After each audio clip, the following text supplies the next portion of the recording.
So today I'm in St Thomas Park in Exeter, middle of April, and going to do a very quick study on a small leafed lime, which the scientific name is Tilia cordata, and it's that lovely tree in front. So this is actually quite a large specimen.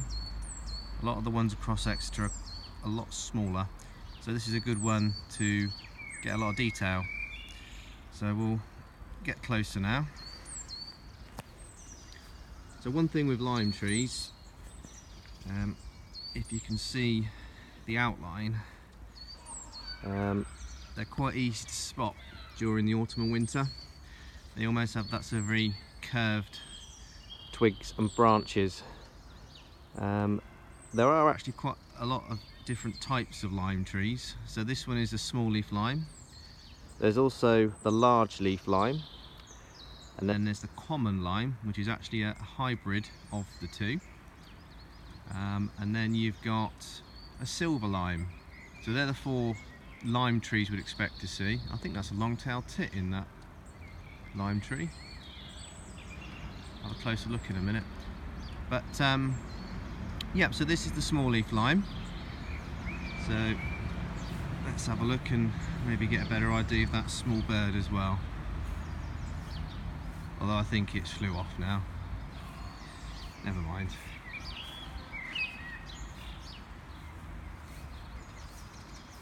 Okay, so hopefully the sun will come out to get better detail on the bark and the trunk. So this is the sort of what the trunk and the bark sort of looks like. And as you can see, it's absolutely covered in lichen. And on the other side, moss. So the level of biodiversity this one tree provides is massive. I mean, you can see just how many types of different lichen and moss are on there.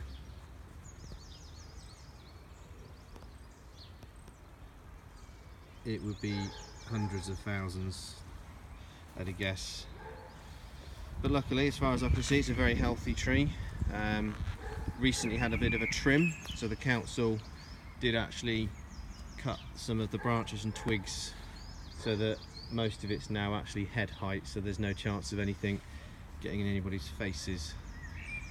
So a bit more information about this lovely tree.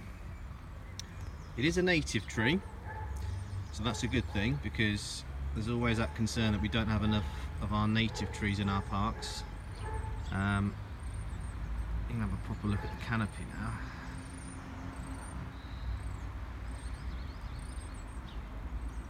Now, as you can see, it looks quite bare.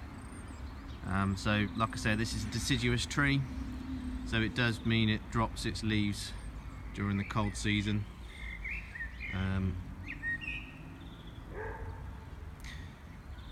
So we're going to have a look at some of the twigs and branches in a moment.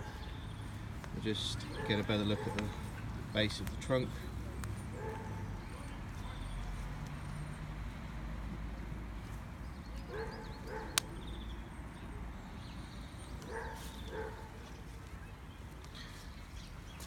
So I'll try and find suitable young twig or branch. As I said, at this time of the year, April, they're just beginning to open up their leaf buds.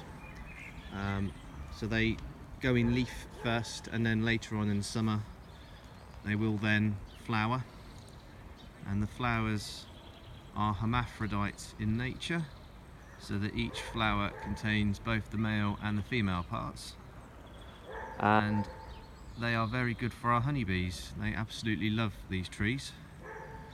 So let's see if we can find one. There we go. I'll just bring this down. This is going to be quite a challenge, sorry, because it's... I don't know if you can see that.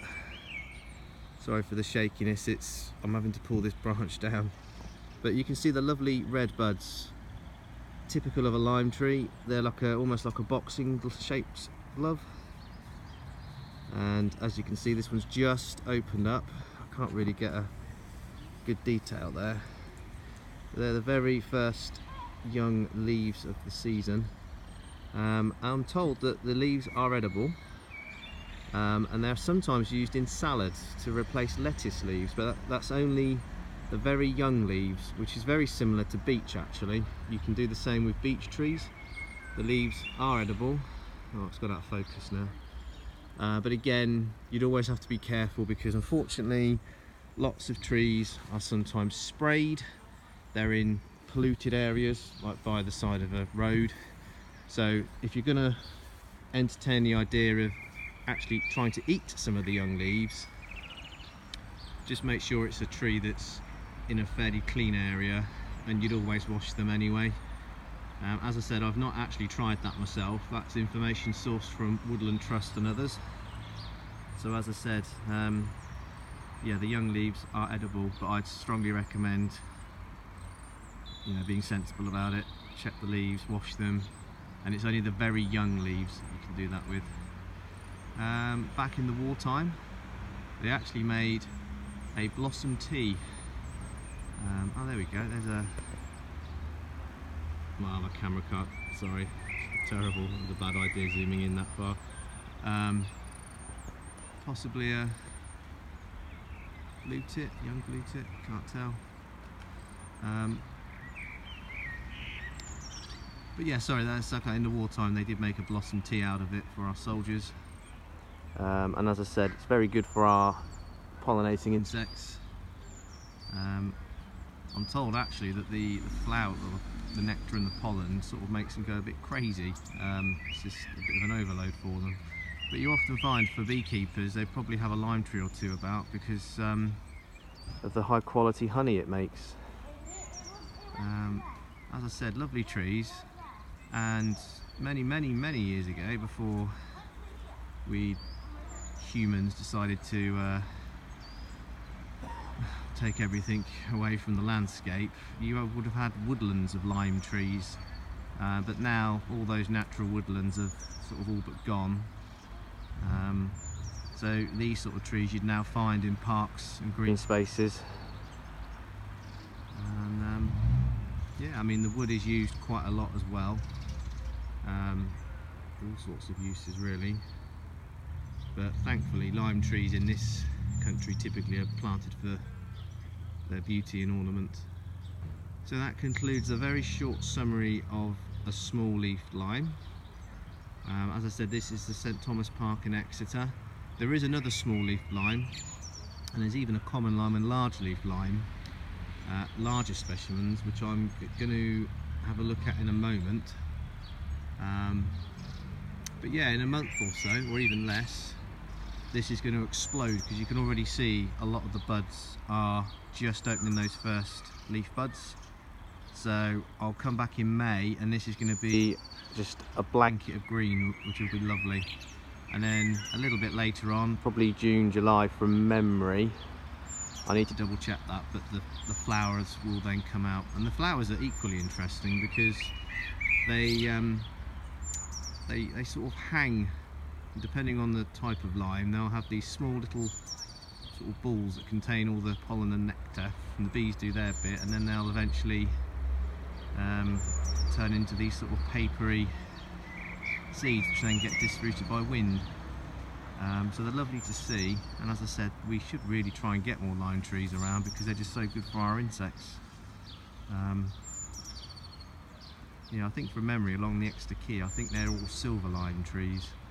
As I said, I'd need to double check that.